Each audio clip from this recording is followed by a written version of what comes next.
My name is Eliana, and I am employed as an administrative staff member at a university medical office. I am married to a man named George, and while I initially believed this union would mark the beginning of a new chapter in my life, little did I know how short-lived our marital journey would be.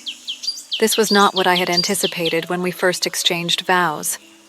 George has been working as a manager at a home improvement store since we started dating.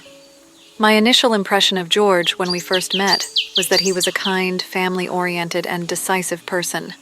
He confidently proposed to me, and I accepted without hesitation, viewing him as a reliable partner. George had been living with his parents until our marriage, but upon tying the knot, he moved in with me. Despite our busy work schedules, we somehow managed to synchronize our days off and excitedly planned our honeymoon. Just discussing it filled me with joy, and at that time, I felt genuinely fortunate to be married to George. However, over time, the atmosphere between us began to change. Our living arrangement was in a relatively new 3-bedroom apartment, just 2 years old. While it wasn't a luxurious high-rise and was somewhat distant from the city, it was affordable and comfortable.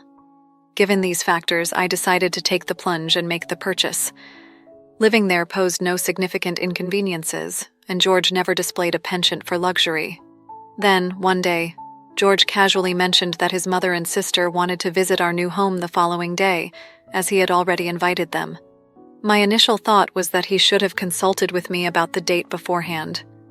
After all, he would be off work the next day, but I would still have to work. While George's decisiveness was commendable, there were times when his actions hurt me by neglecting my feelings. "I'll be at work. Is that okay?" I inquired. Upon hearing this, George nonchalantly replied, "Well, that's fine. We'll just show them around the house, and that should be it." I agreed, assuming that this was the extent of their visit. However, the next day, when I returned home from work in the evening, I was greeted by a lively atmosphere in the house. There was a delightful aroma wafting through the air, and as I entered the living room, I found George, my mother-in-law, and my sister-in-law gathered there, indulging in food and drinks, and thoroughly enjoying themselves. "What's going on?" I couldn't help but blurt out. My slightly tipsy mother-in-law greeted me with enthusiasm, saying, "Oh, Eliana, you're home. Finished with work? You've been working so hard." My sister-in-law, wearing a cheerful smile, chimed in, "Hey there, Buffett. You must be tired, but wow, this house is amazing. It's not fair that you get to live in such a place." Meanwhile, George joined in on the fun, and I found myself the only one in the room who was unaware of their plans. "I was told you were coming for a house tour, but did you plan on having dinner as well?" I asked in confusion. I tried my best not to upset them, even though what was happening was different from what George had told me. I couldn't help feeling a bit upset, but George, with a casual smile, replied, My mom and sister said they had plenty of time, so we thought, why not have dinner?" Even though he said that it seemed he was considering their time and not mine, and I wanted to express that.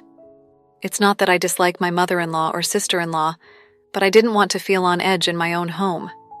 However, George mentioned, "My dad is not around anymore, and it's always just the two of them.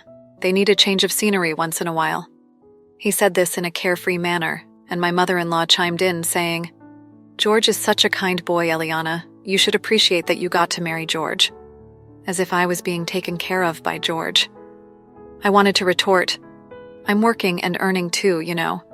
But then I thought maybe it's okay to let them have a family dinner once in a while. So I decided to step back. I didn't want any conflict, and they had bought the groceries and prepared the meal themselves. But then my mother-in-law said something that left me shocked. "They had bought the groceries, but this fridge is stocked with good meat.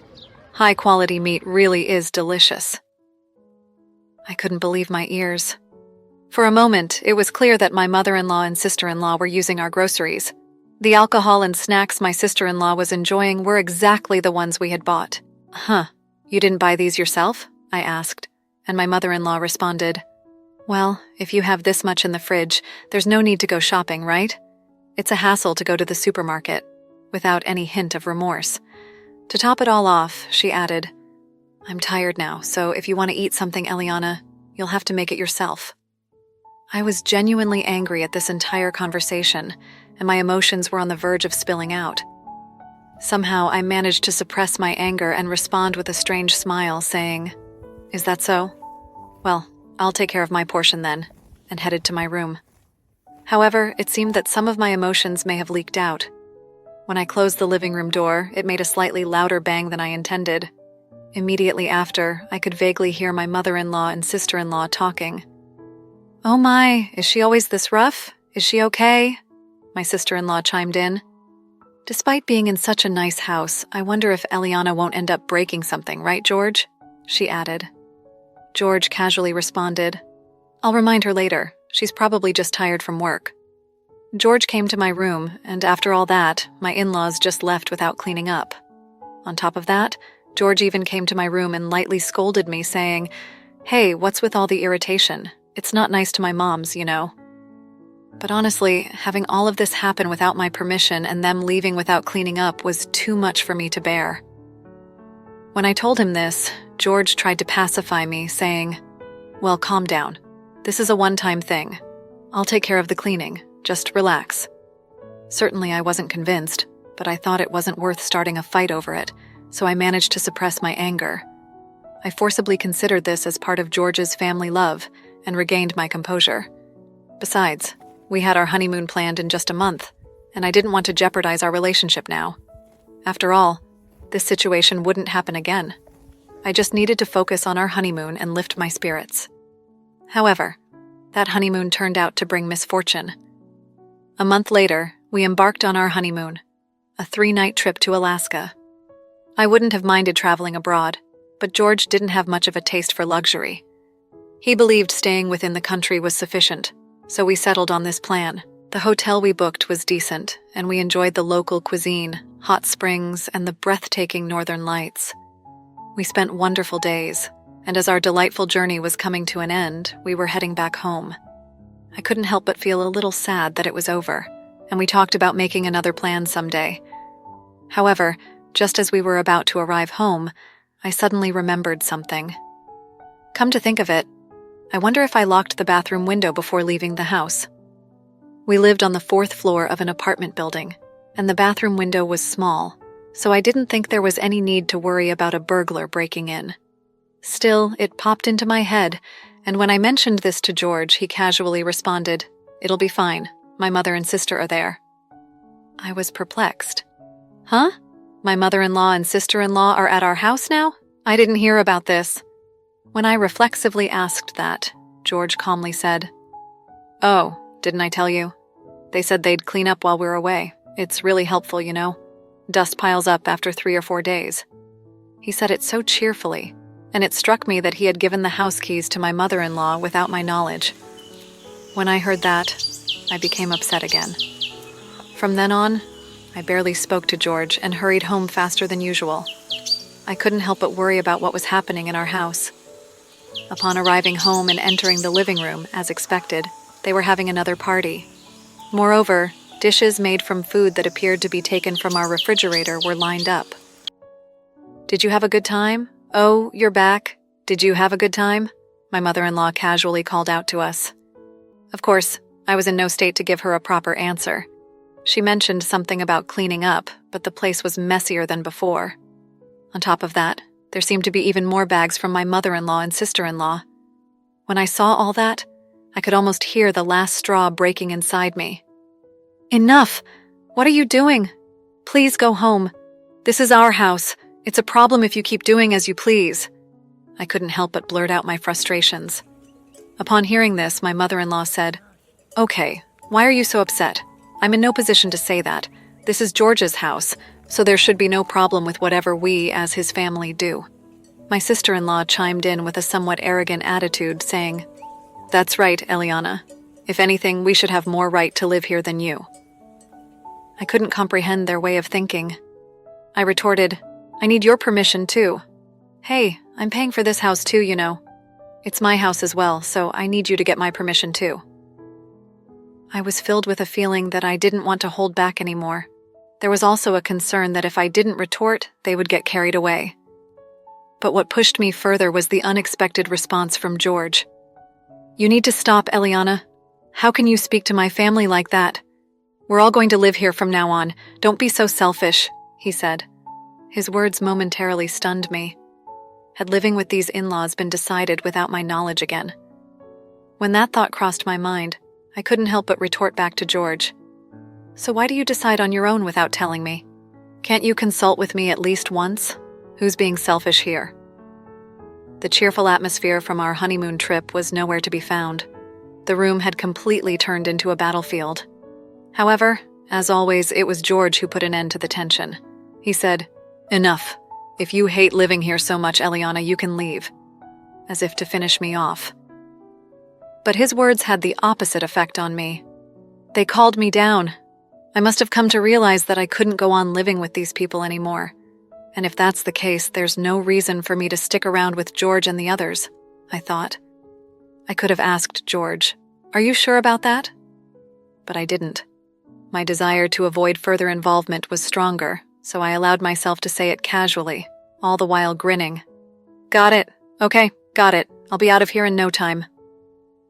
I don't think my mother-in-law and sister-in-law understood why I was smirking, but they would find out eventually. Afterward, I quickly packed up only the essentials and left the house. George's parting words were, "Cool off for a while," but I was already cool and had no intention of returning. He seemed to think I was coming back. I contacted my parents, asked to stay with them temporarily, started preparing for divorce, and began looking for a new place to live. George tried calling me a few times, but I ignored him because I was busy with various things. But after about 2 months, I had settled into my new place. Remembering that I still had belongings at the house I shared with George, I decided to take his call for the first time in a while. Right away, I could tell that he was panicking. "Eliana, finally, what are you doing? Come back now." He repeated this in a rush. That's when I realized George thought I was coming back. So I answered firmly, "No, I'm not coming back. Actually, I've already filed the divorce petition and consulted a lawyer. Let's talk about the property division." He was stunned. He pleaded, "Divorce? Please, not that. I can't deal with that right now," becoming even more frantic. To be honest, I had a pretty good idea of what was going on. When I asked, "What's the matter?" he replied, "I'm broke, I'm already in debt, so come back quickly." Well, that was to be expected. I saw it coming. He must have thought he could afford to kick me out because I would come back. But sorry to disappoint, he was wrong. George wasn't making much to begin with. I think his take-home pay was about $2,000 a month. However, the monthly mortgage for the condo we bought was $2,000. So how was he paying for it? I was paying $1,500, and he was only putting in $500. I was earning over 3 times his salary, so that wasn't a problem. That's why I was covering all the other expenses like utilities and groceries. He didn't have any money. Even our honeymoon had to be modest because he said he didn't have any money. I realized at some point that he didn't lack expensive tastes. He simply didn't have the income. So once I left, he had to pay for everything on his own. The condo was in his name, and the payments were taken from his account.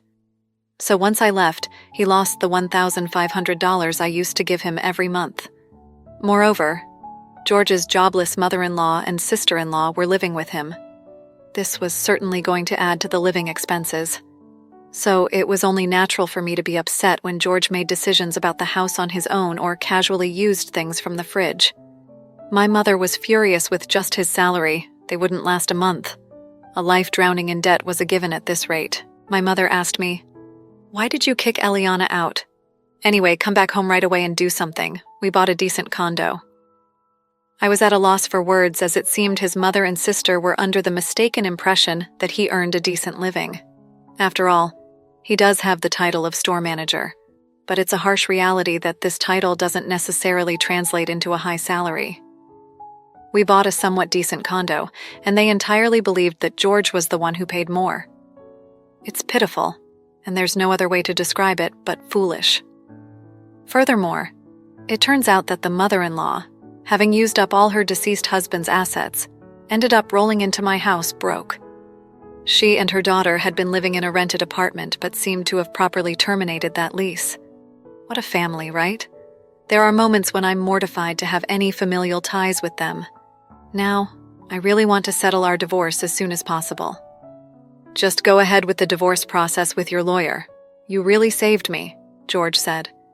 "Then I'll consider the financial aspects." Upon hearing this, George said, "Oh, really? Okay, all I need to do is just fill out the paper with my lawyer and send it back to the court, right?" With a voice that sounded as if he had been saved, our divorce was finalized without any issues. I visited my previous residence to organize my belongings. After completing the shipping procedures for my luggage, despite his mother and sister being present, George said to me, "Phew, you really saved me, Eliana. I'm already $10,000 in debt. If things continue as they are, it's going to increase by another $5,000 this month." I was shocked at how quickly he accumulated so much debt. Apparently, his mother and sister have extremely poor spending habits. Despite this, they have no shame and are grinning while relying on my wallet. They have no shame, I thought. So I said, "Well then, about the money, how about your mother and sister start working? If 3 people work, it will somehow work out, right?" George and his mother were caught off guard by this. "That should be my line," he said. "Huh? Aren't you gonna help us out? What's that supposed to mean?" To which I calmly replied, "What's that supposed to mean? That should be my line. Why should I pay for your living expenses? I would think about it, earn your own share. I didn't say I would pay, I said I would think about it. So I came up with a way for you guys to live here." They all started to create a ruckus, saying, "This isn't what we agreed upon. Are you really our daughter-in-law?" So I said, "I'm not your daughter-in-law anymore, so good luck," and then got into my car and left my former residence. After a while, my mother-in-law and sister-in-law reluctantly started looking for work, but due to their laziness, they didn't get far. In the meantime, the loans kept coming and the living expenses kept piling up. Despite this, they have extravagant tastes, and George's debt just keeps increasing. He eventually borrowed from some dangerous places, and it seems that even now they live in fear of debt collectors. On the other hand, I can finally use the money I've earned for myself and am enjoying hobbies and traveling. When you lead a fulfilling life, it makes you even more motivated at work. One day, a doctor at work approached me and said, "You're really glowing recently, Eliana." He was someone who had lent me his ear when I complained about George. This was an opportunity for us to start dating, which has further enriched my daily life.